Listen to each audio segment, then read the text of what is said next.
এই যে সরকার এখনো পর্যন্ত কি করে ভর্তি হবে তার জন্য কোনো ব্যবস্থাই করতে পারল না। গোটা সরকার কোর্টে ব্যস্ত, গোটা শিক্ষা প্রতিষ্ঠান কোর্টে ব্যস্ত, গোটা এসএসসি কোর্টে ব্যস্ত, তার চোথাপত্র দলিল তৈরি করতে ব্যস্ত। ভর্তি হওয়ার গল্প নেই। যারা নিরুপায় তারা সরকারি কলেজের জন্য অপেক্ষা করছে, যাদের উপায় আছে তারা বেসরকারি কলেজে চলে যাচ্ছে।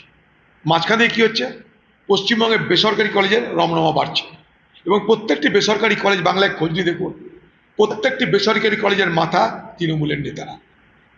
তৃণমূলের নেতারা চায় সরকারি শিক্ষা ব্যবস্থা ধ্বংস হয়ে যাক, উল্টে বেসরকারি শিক্ষা ব্যবস্থা প্রস্ফুটিত হোক, বিকশিত হোক, কারণ সেখানে অধিক ফিজ নিয়ে ভর্তি করার ব্যবস্থা করা যাবে। লুট চলছে শিক্ষা প্রতিষ্ঠানে। এইভাবেই বাংলায় পশ্চিমবঙ্গ সরকার সরকারি প্রতিষ্ঠান উঠিয়ে তৃণমূলের নেতৃত্বে তাদের নেতাদেরকে বেসরকারি শিক্ষা প্রতিষ্ঠান গড়ার ব্যবস্থা করে লুট করতে চাইছে।